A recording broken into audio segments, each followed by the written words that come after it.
आज की इस वीडियो में कक्षा 10 प्रश्नावली 1.1 का जो 6वां प्रश्न है उसको हल करेंगे। अभी तक 5वां प्रश्न नहीं देखे हैं तो हमारे चैनल के प्लेलिस्ट पर उपलब्ध है, वहां से आप देख सकते हैं।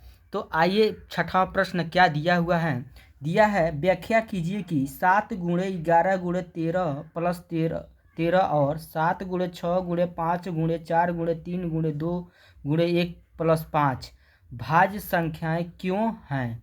ठीक है, तो भाज्य संख्या क्यों है इसके बारे में हमको बताना है। ठीक है, यहाँ पे लिखेंगे हल। हल लिखने के बाद से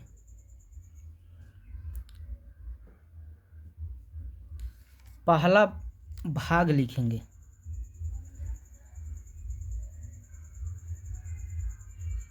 पहला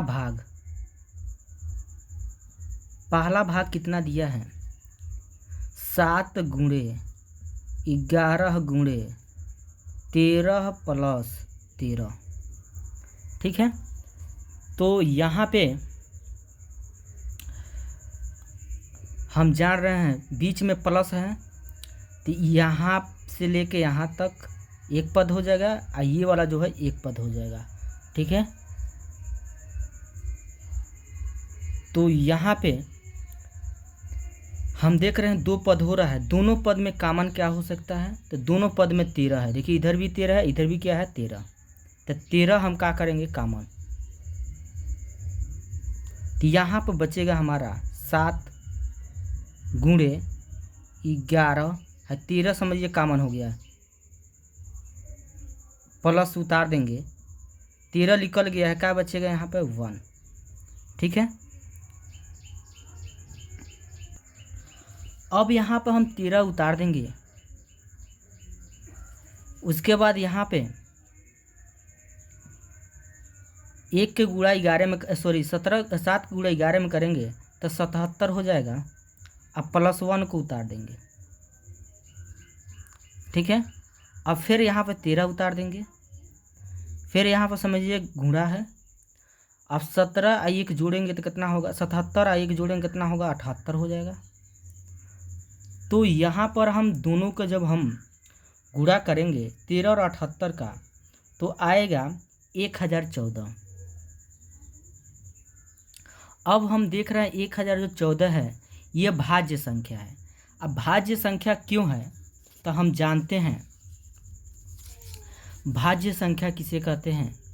भाज्य संख्या ऐसी संख्याएं जो एक और स्वयं के अलावा किसी दूसरी संख्या से भी विभाजित हो, वो भाज्य संख्या कहलाती है। जैसे 4, 6, 8, 10। तो उसी तरह मान लीजिए 4 है, तो 4 को हम कैसे काट सकते हैं, 2 से काट सकते हैं, और 4 को 2 से काट सकते हैं, और 1 से भी काट सकते हैं।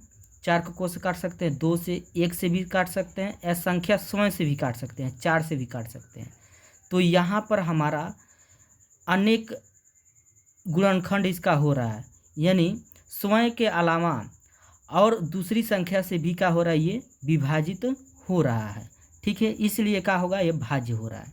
तो वही यहाँ पर दिया है, भाज्य है कि अभाज्य, तो भाज्य है क्योंकि 1014 है, 13 से भी विभाजित हो जाएगा और 78 से भी विभाजित हो जाएगा, और संख्या स्वयं से भी विभाजित हो जाएगा, इसलिए क्या है, भाज्य है।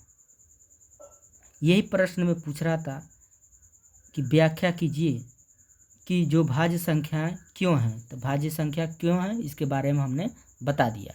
अब अगला जो भाग दिया है दूसरा का भाग, उसको हल करेंगे। ये दूसरा भाग हो गया। दूसरा भाग में हम देखते हैं बीच में यहाँ पर क्या है, प्लस है, तो यहाँ से लेके यहाँ तक एक पद हो जाएगा, और यहाँ से लेके यहाँ तक दूसरा पद हो जाएगा। तो इन दोनों पद में हमारा कॉमन क्या हो सकता है, तो इन दोनों पद में इसमें भी हमारा 5 है और इसमें भी क्या है 5 है, तो 5 हम क्या करेंगे कॉमन ले लेंगे।